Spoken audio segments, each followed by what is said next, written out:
Paz do Senhor, irmãos. Vamos dar início ao nosso culto nesta noite, muito agradável, uma noite tranquila.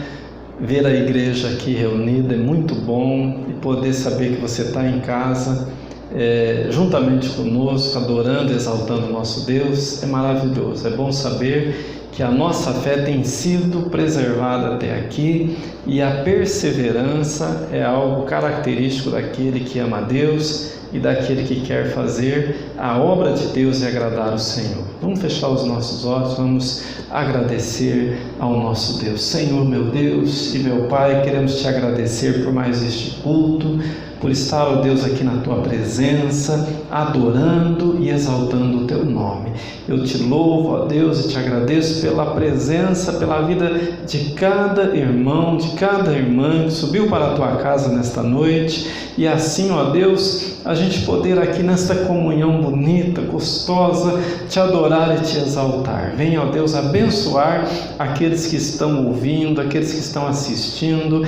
Pai querido, que o teu poder alcance onde estiver esta pessoa. Se existe, ó Deus, algum espírito contrário, existe algum demônio agindo, nós declaramos agora a derrota deste inimigo, declaramos, ó Pai, esta casa agora abençoada, esta vida cheia da tua presença. Fala conosco nesta noite, recebe o nosso culto, a nossa adoração, pois assim o fazemos no nome precioso de Jesus. Amém.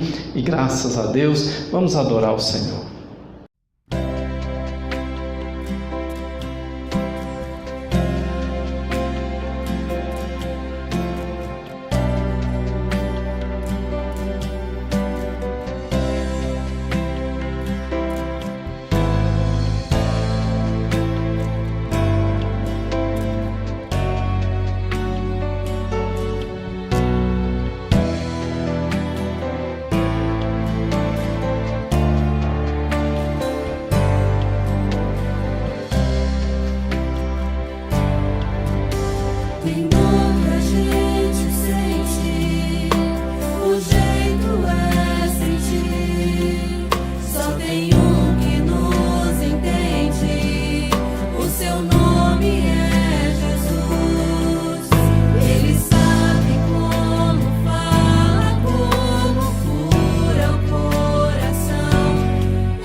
Amém. Adorar a Deus é muito bom e esses cânticos fazem com que a gente se prepare para esse momento que é tão importante também, que é o momento da palavra. É o momento que o Senhor Ele vai estar trazendo para nós aqui uma revelação, vai estar trazendo para nós aqui o alimento que é tão necessário para as nossas almas, não é verdade?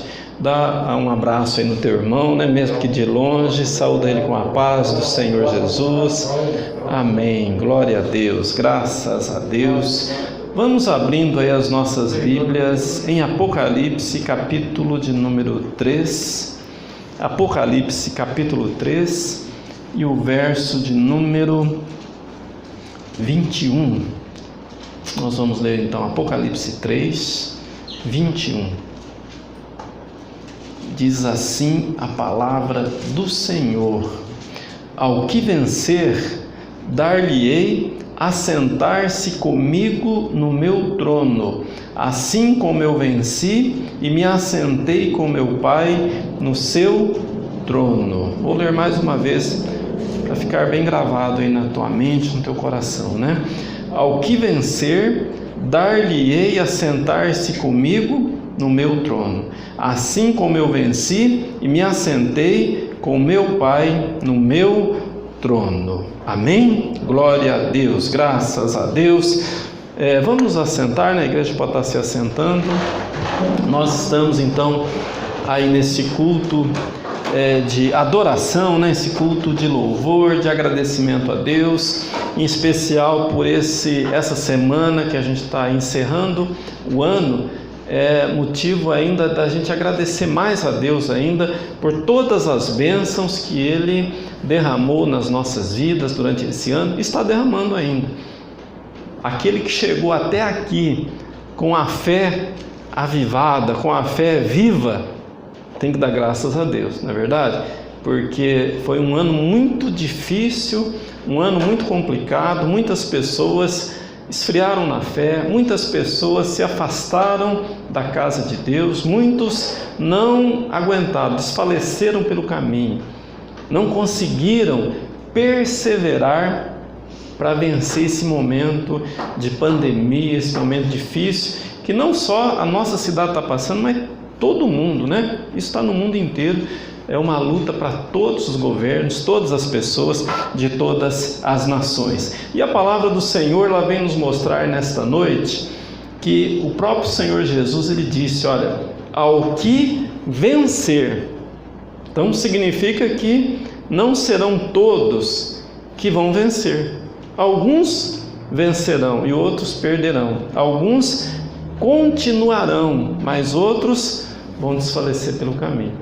É isso que a palavra aqui ela está dizendo, e Jesus ele está dizendo assim, olha, ao vencedor, aquele que vencer. Você vai ver isso na Bíblia repetidas vezes, principalmente aqui no livro de Apocalipse, Jesus ele falando, aquele que vencer, ao vencedor, porque nessa caminhada, muitos vão desanimar.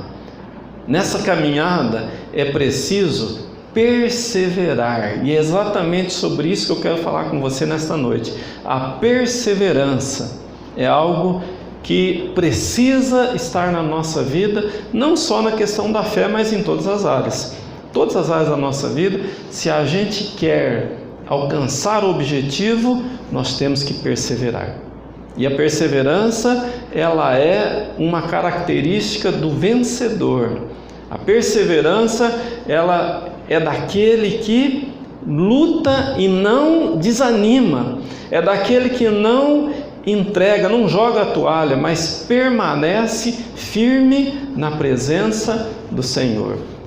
Esse que persevera, esse que insiste, este que continua na presença de Deus, este vai herdar a vida eterna, vai morar para sempre com o Cordeiro, não é verdade? Esse vai estar nesse rol aqui, nessa relação que o próprio Senhor Jesus disse. Então, ao vencedor, os troféus, né? Ao vencedor o troféu, ao vencedor o prêmio da salvação, da vida eterna na presença do nosso Deus, né? Agora eu te pergunto, é fácil perseverar?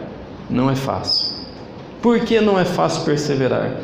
Porque ao longo do caminho vão surgindo os contratempos, vão surgindo os inimigos de Deus, vão surgindo os obstáculos, e é preciso que a gente então seja determinado, é preciso que a gente então não desista na nossa caminhada, mas que a gente possa perseverar, que a gente possa insistir, continuar na presença do nosso Deus. É uma causa nobre? É uma causa que vale a pena? Vale muito a pena. Aliás, é o mais importante na nossa vida, é a nossa alma. Jesus disse assim, olha, a alma de um homem vale mais que o mundo inteiro.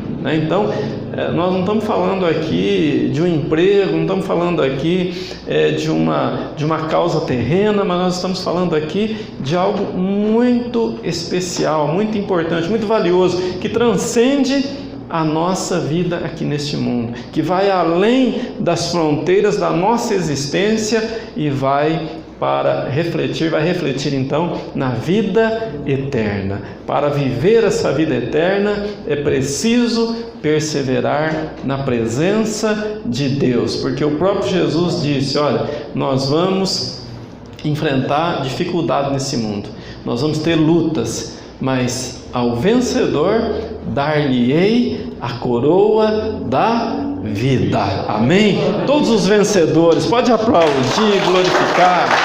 Aleluia. Glória a Deus. Graças a Deus.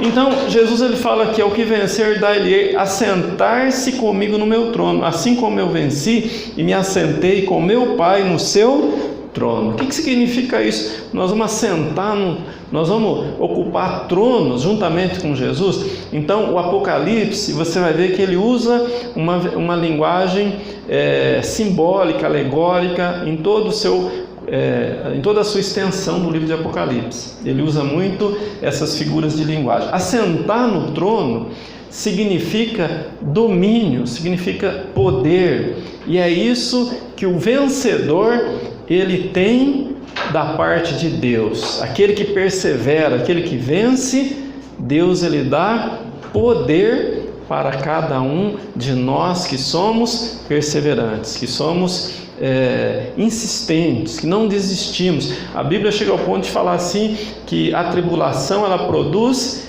esperança, e a esperança produz perseverança, e a perseverança produz o quê? Experiência. Olha aí, quer ser experiente na obra de Deus? Persevera, porque a perseverança produz experiência. Como que é isso? Você está passando por uma luta, um problema, e aí você não desiste da fé, você não desiste de Deus, você insiste em orar, você insiste em buscar a Deus. O que você ganha com isso? Você ganha experiência, não é verdade? Olha que importante, né? Às vezes a pessoa quer ter experiência, mas ela não quer passar por dissabores, por lutas. A experiência ela vem quando nós perseveramos. Quem tem mais tempo de igreja aqui sabe disso. A caminhada não é fácil. Há uma luta que nós enfrentamos todos os dias. Há um inimigo invisível trabalhando contra. O mundo conspira contra a nossa fé. O inimigo trabalha incessantemente para desanimar a gente na nossa caminhada. Não faltam dissabores, não faltam frustrações, não faltam lutas para que a gente possa vencer. Mas qual é a nossa expectativa? É uma expectativa de derrota ou é uma expectativa de vitória? É uma expectativa de frustração ou é uma expectativa de realização? É uma expectativa de vitória. Não é verdade? Porque a nossa luta aqui, ela é passageira. Nós estamos aqui peregrinando, estamos aqui de passagem. Um dia tudo isso vai terminar. Um dia o Senhor vai soar a trombeta e buscar a sua igreja. Um dia o Senhor vai chamar os escolhidos, aqueles que são salvos, para o encontro com Ele nos ares. Olha que bênção! Mas e se isso não acontecer na minha geração? eu vou adentrar os portais eternos, eu vou passar para a eternidade, mas eu não vou estar só. Os anjos do Senhor vão me acompanhar até as moradas eternas. Os portais da glória se abrirão para mim, para você, que somos salvos, que temos a presença viva e poderosa do Espírito Santo. Não é verdade? Você que tem Jesus, você está salvo. Se você passar para a eternidade agora, o Senhor vai estar recebendo você na glória, não é verdade? Não há por que a gente ficar frustrado, não há por que a gente temer.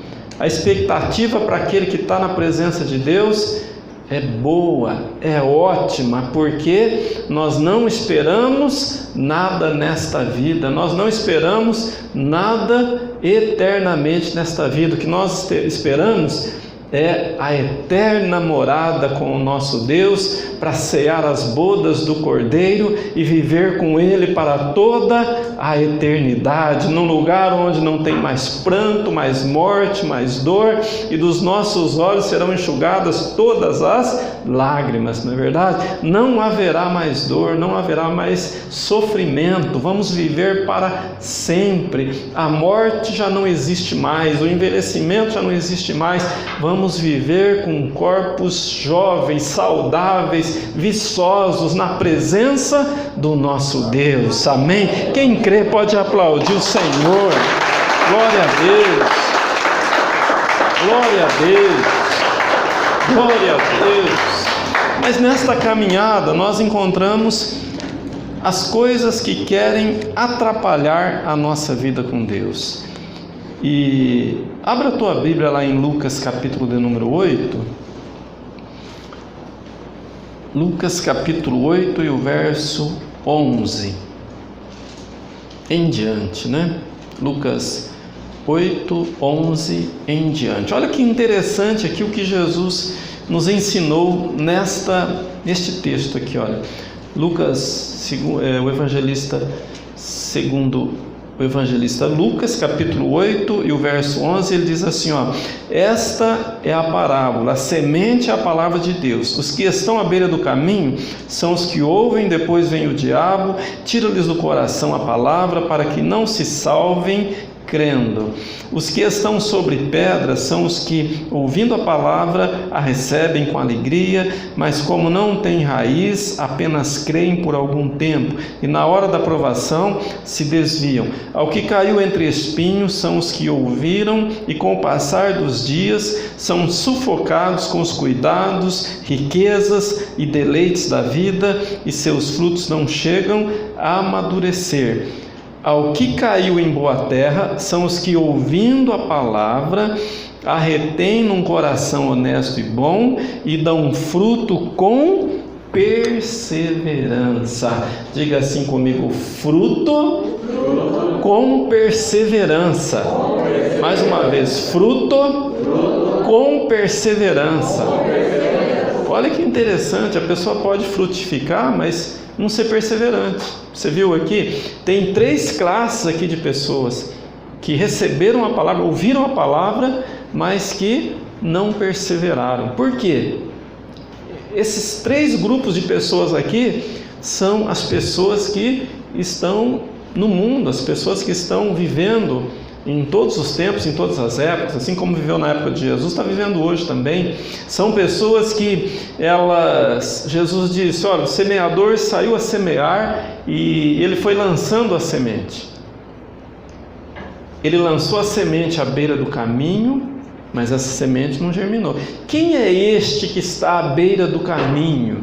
É importante a gente entender isso aqui. Por que não perseverou? Por que essa semente não produziu fruto com perseverança? Porque ele estava à beira do caminho. O que a gente entende por isso, à beira do caminho? Não está envolvido com as coisas de Deus, não está interessado em se envolver, se inteirar com as coisas de Deus. Está à beira do caminho, está à distância, olhando, contemplando, vendo como que é, mas não quer entregar a sua vida, não quer comprometimento. E a palavra do Senhor, ela ensina, para ter uma vida com Deus tem que ter aliança. Deus não flerta com ninguém, Deus não fica apenas na admiração de alguém. Não existe isso na fé. Não existe uma vida cristã bem-sucedida para aquele que está apenas à beira do caminho. A palavra de Deus, ela ensina que tem que ter envolvimento, é uma entrega de vida. Nós entregamos a nossa vida ao Senhor para que Ele tome conta, para que Ele reine, para que Ele seja Senhor e Salvador das nossas vidas. A vida já não pertence mais para nós. Como disse o apóstolo Paulo, já não sou eu mais quem vivo, mas Cristo vive em mim. Então, já não somos mais nós que vivemos, agora é o Senhor que vive em nós. O que significa isso? Que a minha vontade agora, ela é secundária. A vontade de Deus é prioridade na minha vida. Então eu preciso valorizar isso, eu preciso pensar nisso, eu preciso viver dessa forma, que o Senhor, Ele ocupe o primeiro lugar na minha vida. Tudo que eu vou fazer em qualquer área da minha vida, Deus, Ele precisa ocupar o primeiro lugar. Ele é que determina qual atitude que eu devo tomar, qual decisão, qual escolha que eu tenho que fazer, porque já não sou eu mais que mando, é Ele que manda. Viver o reino de Deus, perseverar na presença de Deus, precisa ter envolvimento, precisa ter aliança com Deus, não é verdade? Precisa, em outras palavras, ser casado com Cristo. Por isso que a igreja, ela é a noiva do Cordeiro. Jesus vem buscar quem? A noiva. A noiva tem o que com o noivo? Aliança, compromisso, não é verdade? Quem é de Deus, é de Deus. Quem não é de Deus, não é de Deus. Às vezes a pessoa, ela quer ser de Deus e ela quer ser do mundo também. Às vezes a pessoa, ela quer andar com o pé em duas canoas, não dá certo. Uma hora ela cai. Não tem como a pessoa resistir. Aquele que está na igreja, aquele que é de Deus, ele precisa se envolver com as coisas de Deus. Ele precisa viver intensamente a sua fé.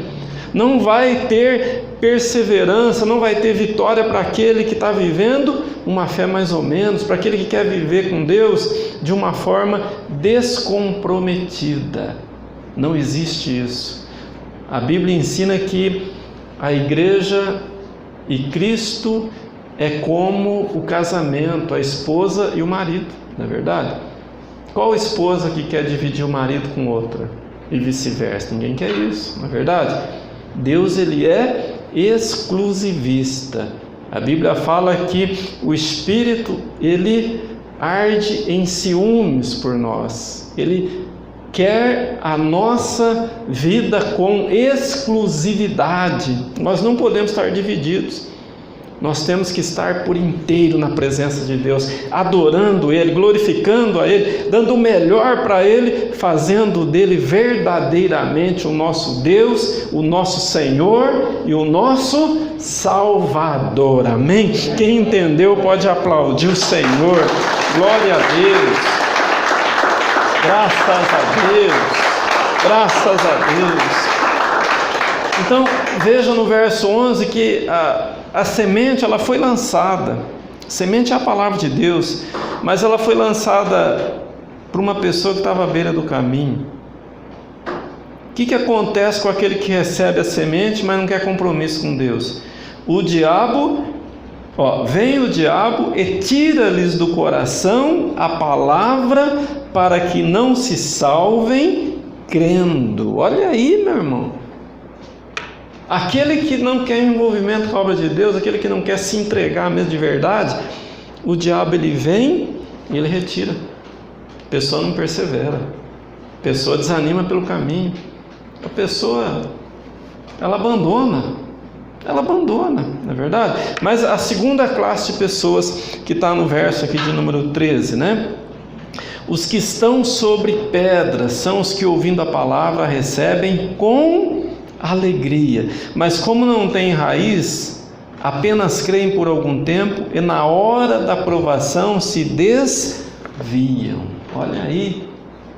Então tem aquele também que ouve a palavra, está na igreja, mas é superficial nas coisas de Deus, não tem profundidade. Jesus comparou como aquela semente que cai num solo rochoso, não tem raiz, não tem profundidade, não resiste às provações, não resiste aos problemas.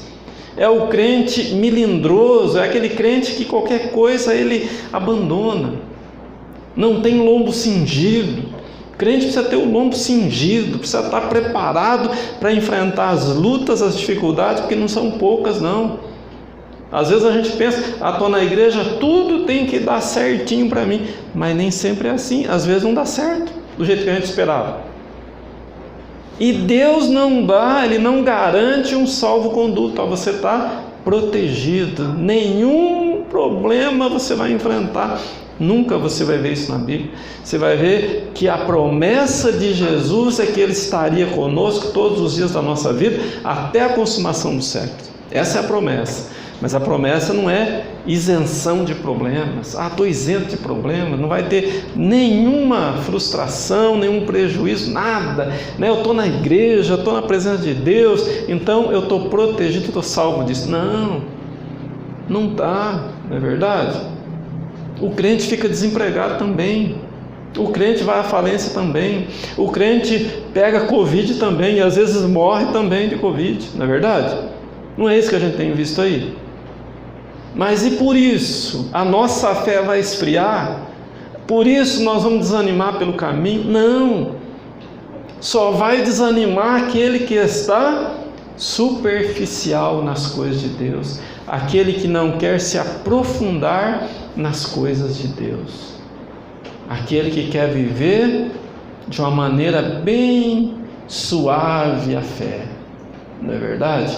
A fé não é para viver suave, a fé é para viver com profundidade, preparado para as provações, que não são poucas, preparado para o dia mau.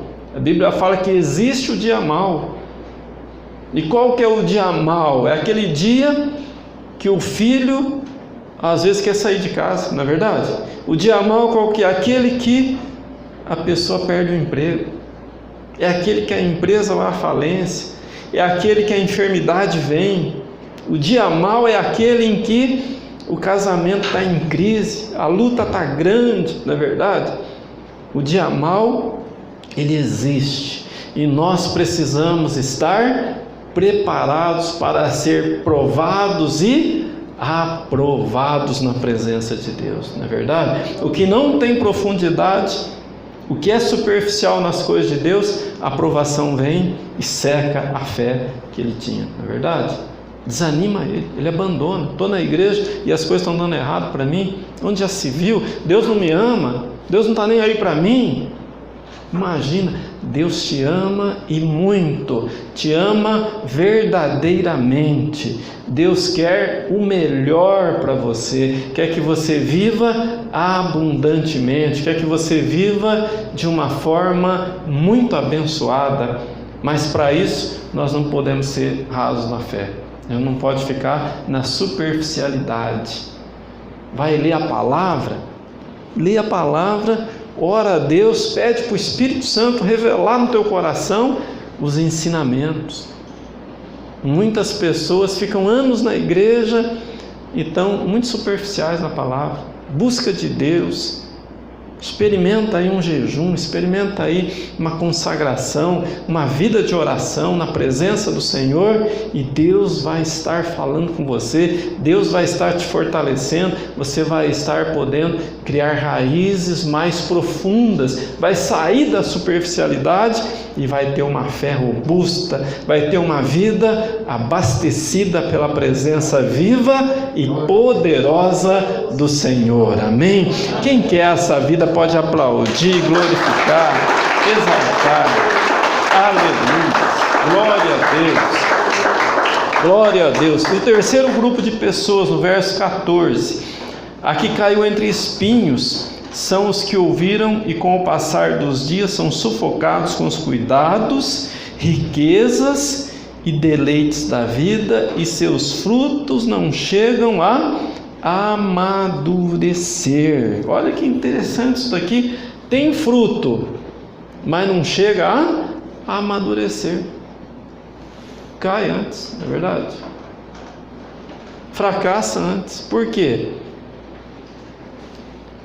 Porque a hora que vai enfrentar a dificuldade, o problema, a pessoa está fraca, não é verdade? Ela está enfraquecida. A hora que a luz do mundo brilha, a pessoa volta a sua atenção para as riquezas, os cuidados dessa vida, os deleites dessa vida, e as coisas de Deus ficam em segundo plano. As coisas de Deus ficam desmerecidas. Não há uma valorização das coisas de Deus. Se a luz do mundo brilhar para a pessoa, ela tem que entender que Jesus é a luz do mundo, não é verdade? A luz de Jesus tem um brilho muito mais intenso, muito mais agradável, muito mais atrativo para a nossa vida do que as luzes do mundo, não é verdade? As luzes do mundo, elas não podem brilhar na nossa vida. Você já percebeu que tem gente que vivia uma vida mundana, depois se converteu, veio para a igreja, passou o tempo, mas quando você conversa com a pessoa sobre o passado dela, do mundo, os olhos dela brilham. Já viu isso, né?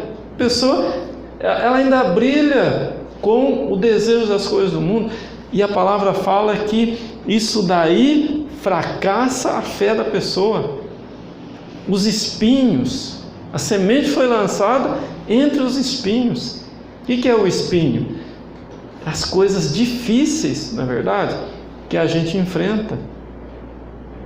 É difícil para o crente ele desapegar das coisas do mundo, porque todos nós temos sentimento, e às vezes a gente quer desejar as coisas do mundo, mas a palavra de Deus fala, isso fracassa a nossa fé.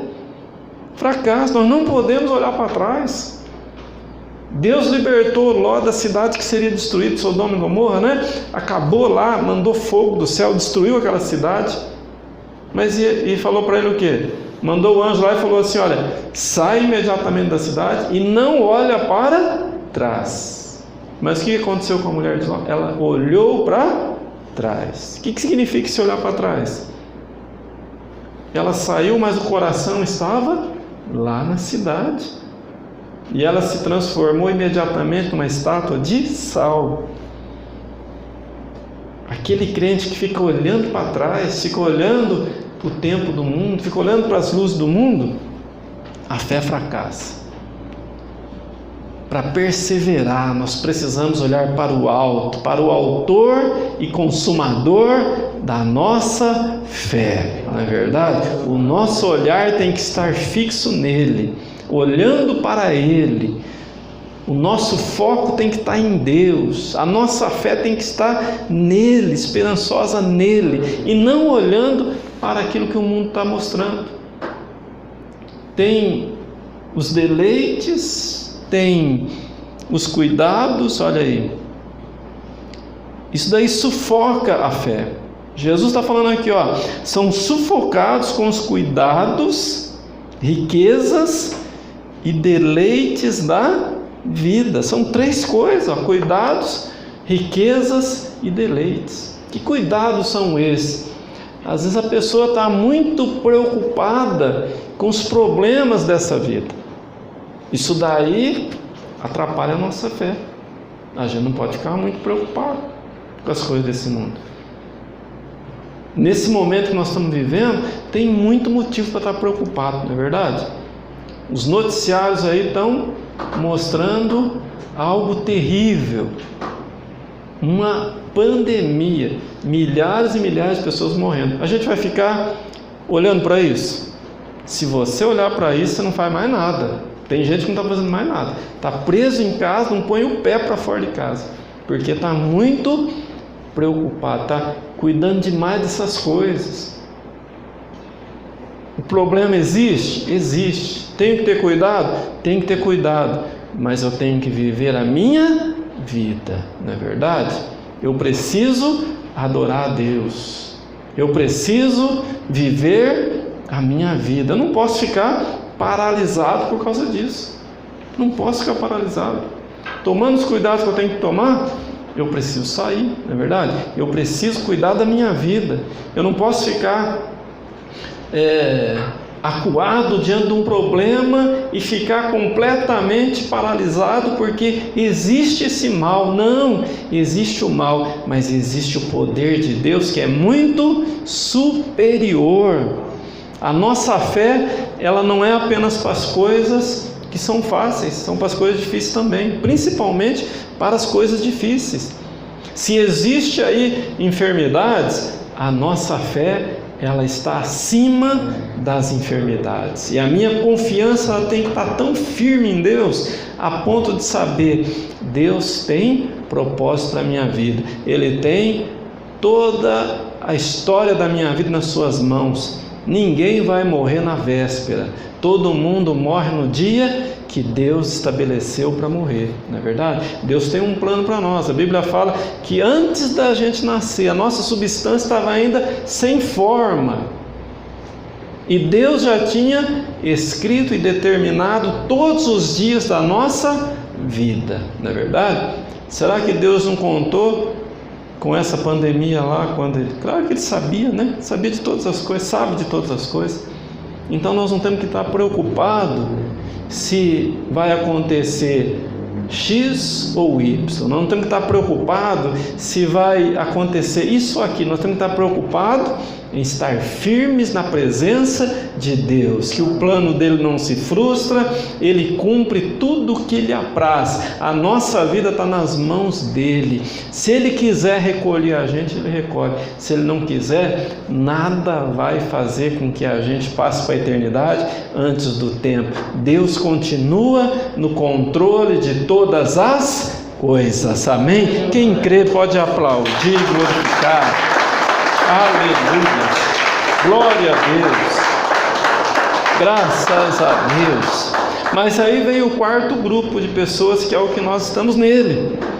Versículo 15: aqui caiu em boa terra, são os que, ouvindo a palavra, a retêm num coração o quê? Honesto e bom, e dão fruto com perseverança. Esse daqui sim, não só dá fruto e o fruto aborta, cai antes do tempo, não, mas dá fruto com perseverança. Essa é a igreja do Deus vivo. Esse é aquele que Jesus se referiu lá no texto que nós lemos na abertura, né, em Apocalipse 3. Ao que vencer, dar-lhe-ei a sentar comigo no meu trono, assim como eu venci e me assentei no trono do meu Deus. Não é verdade? É assim, meu irmão. Você só vai ter domínio, você só vai vencer quando você perseverar na presença de Deus. Não ir a trancos e barrancos, não, sabe, vivendo assim de qualquer jeito, não, vivendo com certeza, vivendo na convicção que o nosso Deus, Ele é forte, Ele é poderoso, Ele é o Deus que cura, Ele é o Deus que sara, Ele é o Deus que liberta, Ele é poderoso para fazer da nossa vida abençoada, não é verdade? Então o Senhor Jesus está dizendo, vá sentar comigo no meu trono. O que significa isso? Autoridade, poder. Você pode dominar sobre as circunstâncias, dominar sobre o medo. Quanta gente está com medo, com pânico hoje, por causa desses problemas, né? Mas aquele que é de Deus, ele vive para agradar a Deus, não é verdade? A igreja é aquela que frutifica, a igreja é aquela que produz fruto com perseverança, produz fruto com perseverança. Esse deve ser o nosso alvo, e é assim que nós devemos viver para agradar o nosso Deus, não é verdade? Estar na igreja não basta, apenas estar na igreja, precisa produzir fruto. Produzir fruto apenas não basta, precisa produzir fruto com perseverança. Você pode estar na igreja há 30, 40, 50 anos, mas se você desviar, for para a eternidade, Jesus voltar, acabou. 50 anos servindo a Deus não valeu de nada, porque você não perseverou. Você não perseverou. Precisa perseverar na presença de Deus. Perseverar significa vencer as lutas, vencer os desafios. A hora que aquela coisa desagradável vem, a hora que você fica chateado com alguma coisa, aborrecido com alguma coisa, você supera, você vence, e a tua fé é preservada. Você vence e o teu amor a Deus continua o mesmo, intacto. Você persevera, você continua adorando a Deus e o Senhor continua abençoando a tua vida. Amém? Todo aquele que persevera é o vencedor. Todo aquele que vencer é porque perseverou durante toda a sua caminhada, não é verdade? Ao vencedor dar-lhe-ei sentar-se comigo no meu trono. Então, que a igreja seja essa vencedora, que na verdade né? Você é mais do que vencedor, diz a palavra, né? Por todas estas coisas, somos mais do que vencedores. Amém? Vamos nos colocar em pé. Quero estar orando pela tua vida. Glória a Deus. Para você que às vezes pensou em desistir, às vezes você se sentiu tão chateado, tão aborrecido, que pensou até em abandonar a fé, abandonar a igreja, com os teus olhos fechados. Senhor meu Deus e meu Pai, essa palavra é muito importante para as nossas vidas, ó Deus. Esta palavra veio abrir o nosso entendimento para as coisas que de fato são importantes para nós, ó Deus. E às vezes a gente não dá tanta importância. Às vezes a gente dá mais importância para o que alguém falou e desagradou o nosso coração. Às vezes a gente fica tão aborrecido que não para pensar que cada provação que vem, ó Deus, é uma grande oportunidade de ser aprovado, de adquirir experiências contigo, de viver, ó Deus, na tua presença cada dia mais, para te adorar, para te glorificar. A tua igreja sempre caminhou assim, Senhor. Desde os apóstolos, a luta era grande, as ameaças eram muitas, mas nem por isso houve o desânimo, nem por isso abandonaram a fé, pelo contrário, permaneceram ainda mais firmes na tua presença.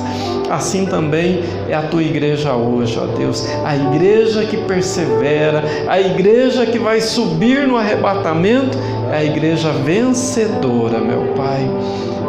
Eu coloco diante de ti a vida deste homem, desta mulher, que às vezes, ó Pai, pensou até em desistir, pensou até em abandonar, mas que nesta noite o teu poder entrou, ó Pai. Teu poder está neste coração, despertando, ó Deus, para uma vida viva contigo, uma vida de fé, ó Deus, uma vida de esperança, uma vida de superação, vencendo as lutas e vencendo, ó Deus, os ataques do diabo, das trevas, e glorificando o teu nome, ó Pai. Em nome de Jesus eu te peço que todo espírito contrário à tua obra seja derrotado na vida dessa pessoa. Todo levante das trevas agora seja, ó Deus, neutralizado pelo teu poder, que a tua igreja caminhe firme, fortalecida, estabelecida, ó Pai. Que essa pessoa agora estabeleça esse alvo, viver pela fé, viver para te agradar, viver fazendo a tua vontade em todo o tempo, sempre perseverando e perseverando, para no final receber a coroa de glória, reservada para aqueles que são vencedores. No nome de Jesus, assim eu te peço, assim eu te agradeço, e todos que creem, digam comigo amém. Pode aplaudir, glorificar. Aleluia. Glória a Deus. Glória a Deus. Graças a Deus. Graças a Deus. Não desanime, não fique preocupado, com medo, em pânico. Creia que Deus é poderoso. Quando o medo vier, persevera na oração. Quando você sentir que a tua fé está se esfriando, persevera no jejum. Quando você perceber que você está ficando desanimado para vir para os cultos, não perca nenhum culto. Venha para a igreja adorar a Deus. Venha para a igreja receber esse poder que somente Deus pode te dar. É um tempo que a gente está vendo a igreja um pouco desanimada. Não só aqui, mas em todo lugar é assim. As pessoas estão muito preocupadas. E esse isolamento, esse afastamento está trazendo esse efeito colateral. Mas aqueles que são de Deus estão despertados para essa realidade, né? Que é adorar e glorificar o nosso Deus, perseverando na oração, perseverando na consagração, perseverando na comunhão com o nosso Deus. Amém? Glória a Deus. É bom, a causa é nobre, vale a pena, vale a pena. Vamos lutar com as armas de Deus e vamos vencer no nome de Jesus. Amém? Glória a Deus. Posso ouvir um amém bem forte? Amém?